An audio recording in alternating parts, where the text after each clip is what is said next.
저는 오늘 양당 의원총회에서 의장의 중재안을 수용해 줄 것을 강력히 요구합니다. 오늘 반드시 결론을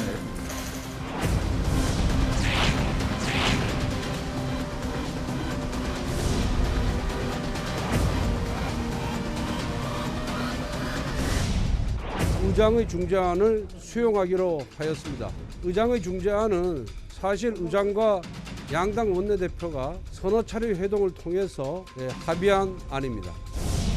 이렇게 의장께서 중재안으로 제시한 것에 대해 수용하기로 이렇게 결정을 했습니다. 중재안에 좀 부족한 것들은 향후 우리가 보완해 가겠다라고 최종적인 결론을 내렸습니다.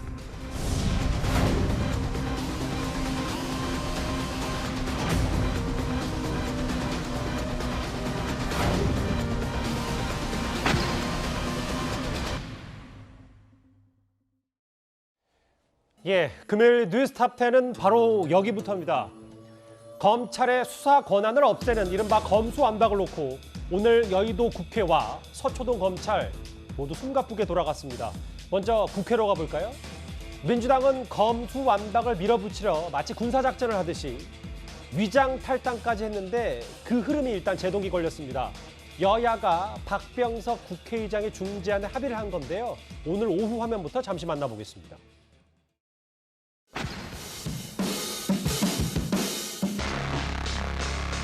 설명부터 할까요? 예, 그러겠습니다. 예.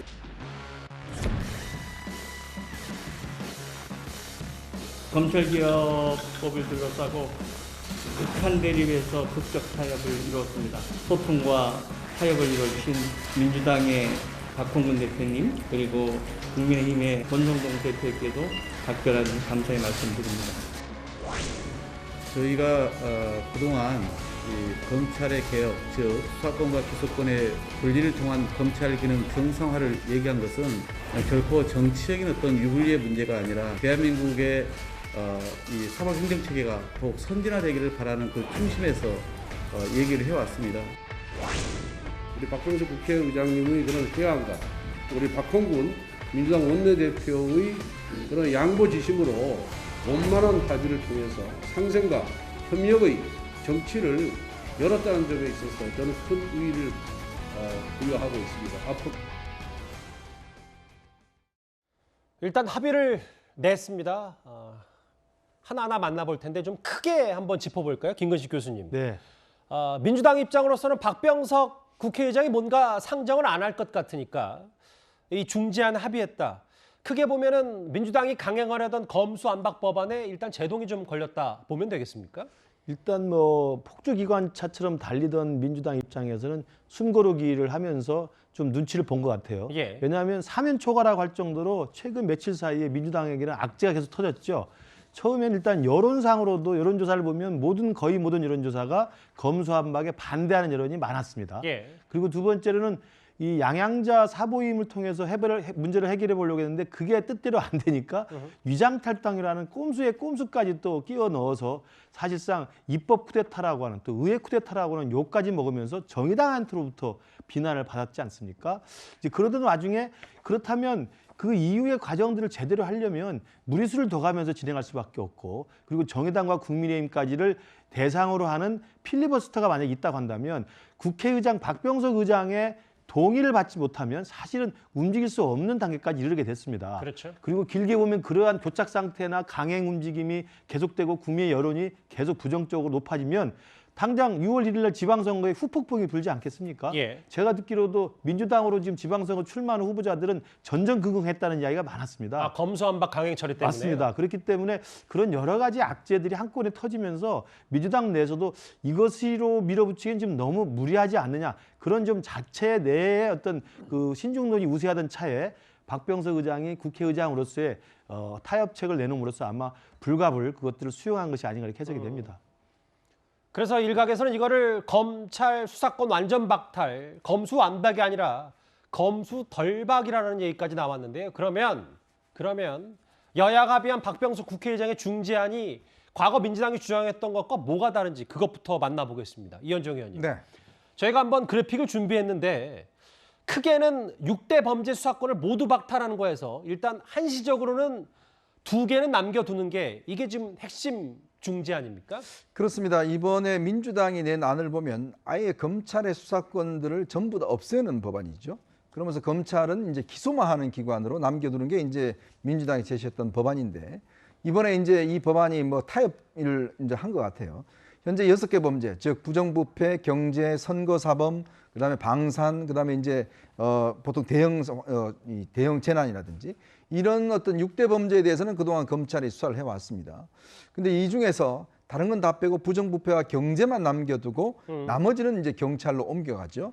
그리고 이제 경찰로 옮겨가게 되면 나중에 이제 이렇게 하다가 중대범죄수사청이 만들게 됩니다. 그럴 경우에 현재 검찰이 수사하고 있던 2가지, 그다음에 경찰이 하고 있던 4가지를 중대범죄수사청으로 넘기는 안, 뭐 이런 것인데 특히 이제 그다음에 그 경찰의 수사를 보충 수사 요구를 지금 원안에서는 할 수 없게 돼 있거든요. 경찰이 하게 돼 있습니다. 예. 근데 그걸 이제 검찰이 하게끔 이렇게 바꿔놨어요. 예.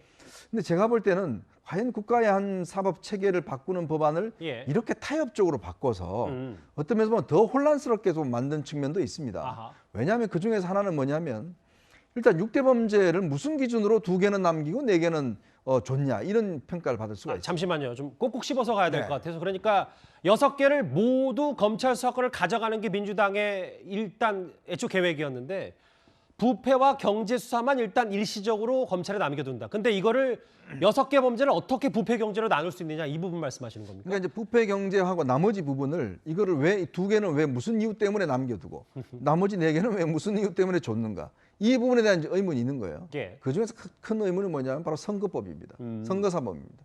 이 선거사법은 여야가 동의, 예를 들어서 피하고 싶은 거예요. 경찰에 맡기고 싶은 거죠. 검찰이 수사하는 게 싫은 거죠. 그러니까 그걸 그냥 넘겨버린 겁니다. 즉 자기들 거는 빼버리고 예. 지금 이 경제사범 같은 경우는 주로 증권범죄라든지 주가 조작이라든지 이런 거 범죄 아니겠습니까? 부정부패 같은 경우는 뭐 이제 그런 류의 범죄일 것이고요. 공직자 범죄도 다 넘겨버렸습니다. 이제 그러니까 결국 검찰한테 공직자와 선거사범 수사를 못하게 만든 거죠. 그러니까 결국은 지금 검찰이 반발한 이유도 바로 거기에 있습니다. 예. 과연 무슨 근거로 이렇게 어떤 이 2가지 범죄를 무슨 기준으로 남겼는지 여부들. 그리고 이 법 자체가 결국은 검수완박을 조금 늦췄을 뿐이지 예. 근본적으로 바뀐 건 없다. 왜냐 지금 세계각국의 OECD 국가 중에서 22개 국가는 다 수사와 기소권을 갖고 있습니다. 예. 근데 지금 이번 법안 같은 경우는 결국은 그 길로 가는 거거든요. 근데 조금의 어떤 시간만 남겨둔 것이다. 이렇게 볼 때는 검찰 입장에서 보면 이거는 그냥 미봉이다. 이건 근본적인 어떤 변화는 아니다. 이렇게 비판하고 있는 지점 같습니다. 왜냐하면 지금 자막에 나오듯이 1년 이내에 이른바 중수청, 중대범죄수사청이 만들어지면 여기 남아있던 2개 수사마저도 중수처로 넘어가기 때문에 국민의힘도 오늘 사실 박병석 국회의장의 중재안을 민주당보다 먼저 받아들였거든요. 그럼 구정 차장이 보셨을 때도 이현정 의원님이 지적하셨던 것처럼 이게 일종의 야합 아니냐. 본인들 지방선거 앞두고 선거 사범되지 않으려고 일단 꼼수로 여의도에서 합의한 거 아니냐 이렇게 생각을 좀 하십니까? 네, 이 당사자인 검찰이 지금 강력하게 반발하고 있지 않습니까?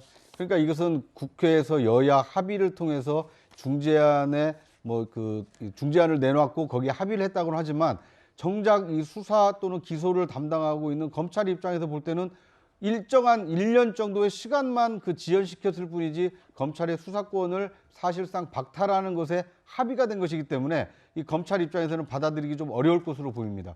더더군다나 이제 국민의힘에서 받아들인 이유 중에 하나가 지금까지는 그 민주당 안에 따르면 경찰이 이 검찰의 어떤 수사를 사건을 송치한다 하더라도 이 보완 수사를 요청을 할 수가 있었거든요. 그러니까 보완 수사를 좀 하는 게 좋겠다 이런 의견 제시에 머물렀었는데 오늘 그 국회의장 이 중재안에 따르면 이 보완 수사를 검찰이 독자적으로 할 수 있도록 약간의 수사권을 열어뒀기 때문에 아마 국민의힘에서 이 중재안에 합의를 한 것으로 보입니다. 그런데 이것이 계속해서 수사권이 살아있는 것이 아니라 중수청이 만들어지고 나면 이 수사에 대한 이 보완 수사마저도 할 수 없게 되기 때문에 검찰로서는 사실상 수사권이 박탈되는 상황에 1년 뒤에는 처할 수밖에 없기 때문에 아마 검찰은 강력하게 이 반발을 하고 있는 것으로 보입니다. 잠시 뒤에 저희가 준비한 주제에서 분명히 있어요. 서초동 목소리, 김호수 총장의 목소리도 있는데 그 전에 잠깐 만나보겠습니다. 내용이 좀 여기에도 연관이 되기 때문에 정치인에 대한 검찰의 직접 수사를 원천 봉쇄하는 것이다. 이건 국회의원 그러니까 여야의 야합이고 형사 사법 시스템을 망치는 중재안이다. 부패공화국이 될 것이다. 서정석 국장님, 소 국장님도 이 검찰 내부의 반발 그러니까 국민들이 고스란히 피해를 볼 것이다라는 것에는 동의를 좀 하세요? 그게 이제 최초에 어쨌든 검찰에서 이른바 검수완박 법안을 민주당이 추진할 때부터 계속해서 주장을 했던 핵심적인 논리 중에 하나인 것이죠. 근데 지금 이제 약간 우리가 포인트를 하나 봐야 될 부분이 저는 일단 지금 경제 부패 부분 두 개의 부분을 남겨놓고 나머지 부분은 경찰에 4개월 뒤에 넘기는 걸로 이렇게 좀 했지 않습니까? 그리고 나서 1년 뒤에 이제 중수청이 설치가 되면 나머지 그 두 개의 부분까지도 다 넘기는 이런 식이 돼 있는데 그렇다면 중수청의 설립의 핵심적인 어떻게 될 거냐 하는 부분이죠. 그 부분에 대해서는 현재 아무것도 정해진 바가 없습니다. 현재의 흐름으로 본다면 중수청이 그러니까 검찰의 인력의 상당 부분이 중수청으로 갈 가능성이 굉장히 크다라는 거죠.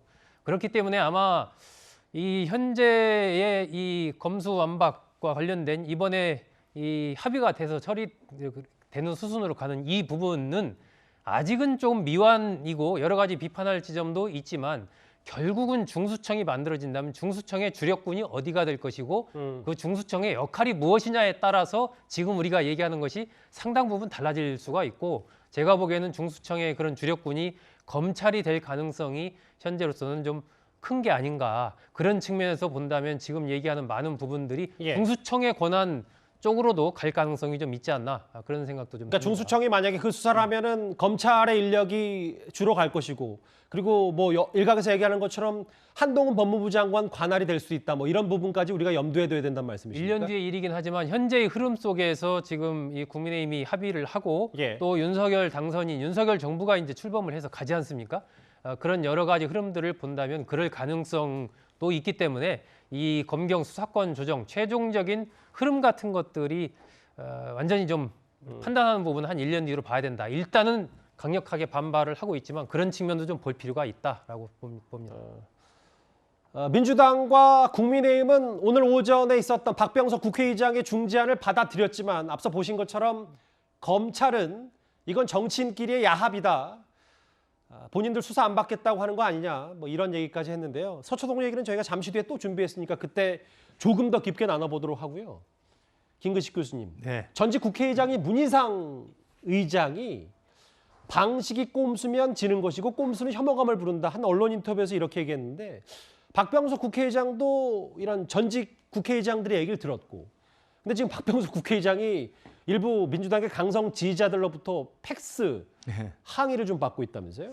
지금 뭐 논란이 되는 것처럼 이 여야 간에 극적인 합의를 했습니다만 지금 민주당의 강성 지지층들은 강성 지지층대로 박병석 의장의 중재안이 거의 뭐 검찰공화국을 완성하는 것이다. 양보한 것이다. 굴복한 것이다. 이런 식의 뭐 강한 지금 그 저항을 하고 있고요. 또 마찬가지로 저도 국민의힘의 제가 갖고 있는 단톡방의 분위기를 보면 일각에서는 이게 또 권성동 원내대표 이걸 왜 받았느냐. 왜 이게 민주당의 그 결국 검수완박을 받는 게 아니냐. 이런 식의 또 일각의 또 아쉬움들이 또 있는 것 같아요. 그리고 또 한편으로 지금 계속 이야기 나왔던 것처럼 현직 검찰들은 검찰대로 지금 저항을 거세게 하고 있는 것이어서 이게 그동안 진행되었던 사법의 어떤 안정적인 시스템들이 지금 바꾸는 것이기 때문에 각자의 입장에서 각자의 지금 그 생각들을 하고 있는 것 같습니다. 그러나 저는 개인적으로 보면 박병석 의장의 중재안이 많은 정치 원로들과의 상의도 있었고 또 국회의장으로서의 지금 마주보고 달리는 폭주기관차의 여야 간의 극한 대결들을 그래도 중단해서 일정 정도 합의를 이끌어냈기 때문에 저는 여야 간에 한 발씩 물러났다는 점에서는 의미가 있다고 보고요. 그러니까 민주당은 검수완박을 4월 달에 무조건 추진한다고 하는 꼼수에 꼼수 찾다 보니까 사실상 자기들도 스스로도 동력을 가질 수가 없었고 국민의힘도 검수완박 자체에는 국민들이 동의할 수 없지만 검찰을 개혁하고 검찰에 집중되어 있는 권한을 분산시킨다는 의미에서는 국민의힘도 크게 반대할 수가 없기 때문에 장기적 과제로 봤을 때 그 부분에 대한 타협이 있었다고 보는데 제가 한 말씀만 드린다고 한다면 이 중대수사청이 어떤 식으로 만들어지느냐가 결국은 이 합의의 성패를 짓게 될 겁니다. 그러니까 6개월 뒤에 이제 사법개혁 특위에서 내용을 만들어낼 건데 그 내용에서 국민의힘은 국민의힘대로 검찰은 검찰대로 또 민주당은 민주당대로 알겠습니다. 합의를 이끌어낼 텐데 거기서 과연 검찰들이 우려하는 바를 제대로 여야가 합의해서 국민들이 납득할 만한 중수청의 모습들을 만들어낼 것인지 그게 아마 마지막 관건이라고 생각합니다. 그럼 김근식 교수님 개인적으로는 권성동 신임 원내대표가 박 의장의 중재안을 받을 거라고 예상을 못 하셨나 봅니다. 못 받지 않을 수도 있다 생각했는데 저는 예. 받은 건 다행이라고 생각하고요. 윤석열 당선인과의 아마 상의 하에서 받았다고 보는데 왜냐하면 중수청에 대한 반대를 저는 이렇게 생각할 수도 있습니다. 검사라고 하시는 대한민국의 2,000명 이상의 검사분들은 대한민국 검찰이라고 하는 굉장한 프라이드가 있습니다. 근데 그 검찰이라는 직함 자체가 사라지는 것에 굉장히 기분이 나빠하거든요. 근데 이제는 수사와 기소를 분리하면서 중수청으로 그동안 검찰청에서 특수부 검사로서 명성을 날렸던 분들은 그 특수부 검사와 수사관들이 중수청으로 옮겨가면 되는 거거든요. 그런 부분에 대해서는 조금 더 이제 많은 설명이 있어야 될 것으로 보입니다. 앞서 잠시 밑그림으로 지나갔던 게 저거예요. 그러니까 박병석 의장님 감사합니다. 덕분에 검찰공화국이 정당성을 얻었습니다. 국회의장 자리 차고 앉아 공정한 척 양당의 중립적인 척 했으니 뭐 잠깐 읽어봤는데 저 중재안 그리고 박병석 국회의장이 민주당의 검수완박 강행 처리 법안 상정을 안 할 것 같으니까 저렇게 팩스로 강성 지지자들이 박 의장을 겨냥했습니다. 일단 이렇게 여야가 합의를 했기 때문에요. 문재인 정부 임기 내 그러니까 5월 3일 국무회의에서 공포가 되면 9월 이후부터는 검찰은 부패와 경제 수사만 가능해집니다. 안건조정위는 철회하고 법안 소위에서 심사위에서 법사위의 전체 회의 의결을 거쳐 본회의 처리하는 그런 과정을 밟을 겁니다. 본회의는 다음 주에는 열어서 이 두 개의 검찰 개혁과 관련된 법안을 처리하고 그러게 되면 이제 5월 3일 있는 국무회의에 최종적으로 이송되어서 의결될 것으로 이렇게 보고 있습니다. 강경파 면면이 그래픽에 나왔는데 잠시 뒤에 이 얘기는 만나보기로 하고요. 앞서 박홍근 원내대표도 얘기를 했어요. 본회의도 다음 주에 열어서 이른바 뭐 검수 덜박이든 검수 완박이든 좀 처리하겠다. 이렇게 되면 문재인 정부 내에서는 이게 채워지는 거고 9월이 되면 또 검찰은 또 한번 대혼란을 좀 겪을 수 있는 부분이 있는 거네요. 그러니까 이게 지금 저는 이 국회의 법 처리 과정을 보면서 이게 우리나라의 법 체계에 굉장히 중요한 변화지 않습니까? 많은 대다수의 국민들이 여기 영향을 받습니다. 자, 그럼 어디에 내가 고소고발을 해야 될지, 내가 피해를 입었을 때 과연 어떻게 인권보호를 받을지 다들 이제 걱정하는 부분 아니겠어요? 그렇다면 전문가들이나 이 부분에 최소한 이런 법을 통과시키려면 공청회라도 하든지 청문회라도 하든지 그 의견을 들어봐야 될 거 아니겠습니까? 법원의 의견, 검찰의 의견, 전문가들의 의견 들어보고 상의하고 이렇게 만들어야 되는 거 아닌가요? 근데 지금 뚝딱 아니 국회의장이 이 분야에 대한 전문 지식이 어디 있습니까? 국회의장도 딴 사람 이야기를 듣는 거잖아요. 이분 평생 기자하신 분입니다. 자, 국회의원 하신 분이고. 근데 전문성이 없는 분이에요. 자, 그런 분이 그냥 어떤 면에서 보면 양쪽 안을 갖다가 적당히 타협을 시켜서 만들어 놓고 그냥 바로 이제 통과시켜서 국무회에 통과시킨다? 아니, 대한민국이 보통 국가가 아닌데 어떻게 이 중대한 법안을 이런 방식으로 만드는지 저는 정말 이해할 수가 없어요. 그리고 이렇게 만들어 놓으면 앞으로 혼란이 얼마나 생깁니까? 왜 이렇게 서둘러야 되는 거죠? 그 이유는 딱 한 가지입니다. 5월 9일 날 되면 이제 본인들이 정권을 넘겨주니까 그 전에 뭔가 만들어야겠다는 그 하나 때문에 하는 거거든요. 자, 생각해 보십시오. 저는 이 합의를 하더라도 1년 뒤요? 1년 뒤면 총선 1년 남았습니다. 네. 과연 합의를 할까요? 저는 안 이루어진다고 봅니다. 끊임없는 혼란이에요. 지금 딱 그것 때문에 합의를 한 겁니다. 제가 볼 때 국민의힘이 합의한 이유도 어차피 1년 뒤면 이제 선거 1년 남았고 그다음에 다음 총선에서 그때 국회가 되면 또 바꿀 수 있으니 지금 대충 합의하고 가자라고 하는 것인데 정치인들이야 저렇게 뚝딱 서명할 수 있죠. 그렇지만 이 피해는 누가 봐야 됩니까? 많은 국민들이 봐야 됩니다. 알겠습니다. 왜 국민들이 예. 피해를 봐야 되죠?